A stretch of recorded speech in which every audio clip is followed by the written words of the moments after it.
Hey guys, welcome to Wrestling Days and welcome to this high five video.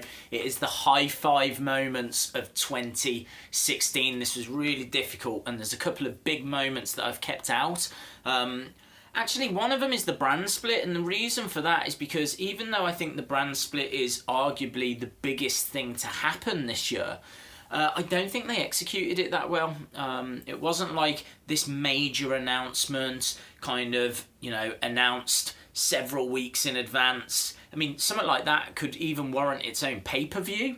Like where they do the draw and then we have a few matches, or maybe the winner of this match gets to go to whichever brand they want to go to. That would have been really cool.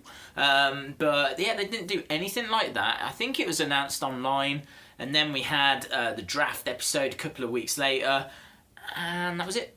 So it kind of felt a bit underwhelming. The other thing that felt a little bit underwhelming as well is the first ever pay-per-view headline match by two women. The women finally headlined a pay-per-view, Hell in a Cell.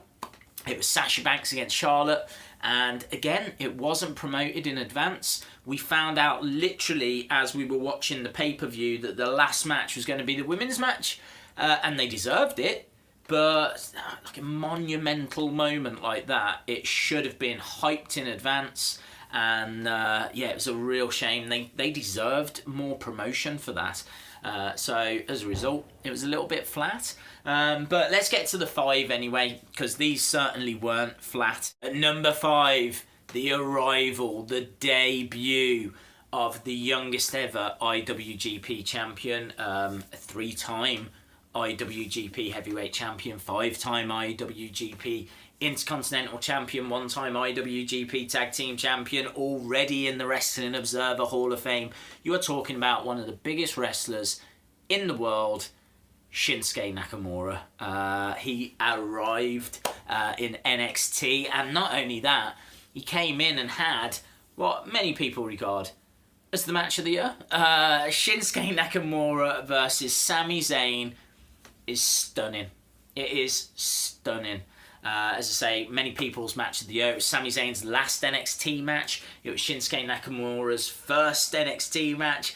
And his entrance music and the way he carries himself, his charisma, the style that he has as well. Strong style. It wasn't something that we'd seen. And strong style, for those of you who don't know, it's all about kicks and strikes and submission wrestling, and it's got its roots in like mixed martial arts, and it's cool. It looks realistic. It's very much now of its time, in a world that's UFC. This is a style that makes sense. So yeah, a big debut. And certainly, a massive star for the main roster. I would think at some point in 2017. At number 4, Goldberg squashes Brock. Did you see this coming? You didn't, right? And even if you say you did, you're lying, right? No one saw this coming. I don't think even Vince McMahon saw this coming. The rumours are that they changed the plans on this match when Goldberg agreed to do the Royal Rumble and potentially WrestleMania, almost certainly WrestleMania. Otherwise, this was going to go the way that we thought it was going to go, and that was a very quick Brock Lesnar win and a squash for Brock Lesnar. Didn't go that way. Once it turned out Goldberg was going to stick around, well, they gave him a reason to stick around, and what a reason. Brock Lesnar pretty much hadn't been defeated clean in I don't know how many years, and that went out the window in 1 minute 26. This is the most shocking result of the year, and I don't like it. I think that someone younger could have got that moment to beat Brock, because beating Brock now is not going to be as special as it was. Beating Goldberg's not going to be that special, but I think that they've wasted that opportunity, to be honest, on Goldberg and on a throwaway moment that already doesn't feel that special. I think they'll get something back for it. I think that the two will collide at the Royal Rumble, and I'm sure they'll have a rematch at WrestleMania, but I think once you get past WrestleMania, then this result was pointless. At number 3, the debut of AJ Styles. What a moment. The only thing that ruined it is the camera work. It's looking at Roman Reigns and he's kind of like looking at the screen as it says, I am phenomenal. You can hear the crowd pop, and then when the camera does actually cut to what's going on, AJ Styles is already there walking out. So the editing of this I thought was really poor, but the moment is insane. You know, AJ Styles, Mr. TNA, has been in Ring of Honor, has been to New Japan Pro Wrestling, finally finds his way to WWE. And not only that, I mean, what a year this guy has. He is Mr. SmackDown now. He is the WWE champion at the time of recording this. He has had one of the best first years in WWE history. Absolutely phenomenal and unstoppable. I see 2017 just being bigger and better for AJ Styles. At number 2, a return. Here come the money! Money, money, money, money, money, money, money, money, money, money, dollar, a dollar, dollar, bling, bling, bling, bling.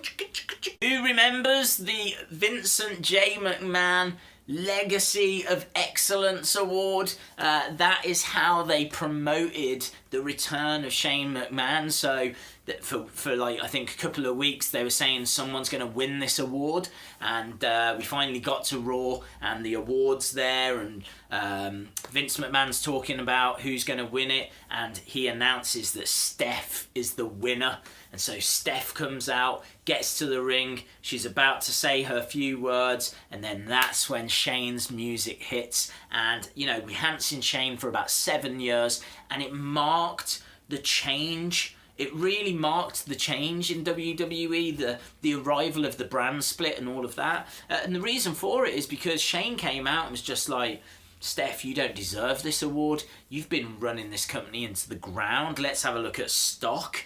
Let's have a look at injuries. Let's have a look at viewers that are tuning into the show, and everything that he was going through was just like, yes, this is true. All of this is true. It's not, you know, WWE's not performing like it should be. It should be doing a better job than what it had been doing.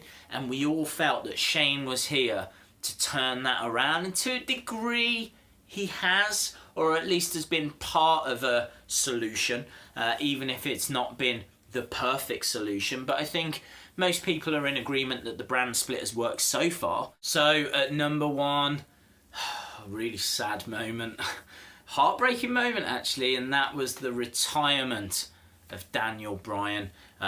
Just didn't see it coming. There was a tweet that he sent out earlier in the day, and you didn't even know if it was a swerve or you know, it was this the real deal, and sadly it was. By the time we get to Raw in February, you know, he comes out and makes his announcement and retires. And obviously there's a lot of behind the scenes footage that's on the network where he breaks down, and you know, he's obviously very emotional. And yeah, it's one of those moments because he was the ultimate underdog, and he really is one of the wrestlers of the modern age. You know, he made his debut in 1999. He wrestled for pretty much all the indies, and when he got to WWE, they really made him work, really made him fight his way through. He was always one of the better in-ring performers. He had a connection with the crowd like, wow, I haven't seen since The Rock, to tell the truth, The Rock and Stone Cold. You know, with the yes chants that he got going, and his popularity is just staggering. And we kind of lost him this year. I don't see any way back, certainly not in the WWE. They take concussions and head injuries and injuries in general very, very seriously, and they're right to, because, you know, the wrestler's health is really important. But yeah, it doesn't make it any easier that he's a general manager now. It's great that we get to see him still on TV, and I think this role is great for him. I think that he's really funny, and I really like him on Talking Smack. So I think he's doing a great job. But I'd love to see him wrestle another match. And I think he wants to as well. And obviously WWE have kind of teased it with this whole Miz thing, but I don't see it leading anywhere. Maybe it'll lead to Brie Bella versus Maurice or something, I don't know. But yeah, it was a real moment. It was a real loss. It was a real shame. And as a result, I'm quite glad that we're leaving 2016 now. So thanks a lot for watching. I really do appreciate it. I'd love to know if those are your 5 moments, or if you've got anything different that you would add in. If you like the video, please give it a like. Hit the subscribe if you haven't already. And hopefully you'll join me again in 2017. Thanks a lot, guys. Have a great new year. Bye for now.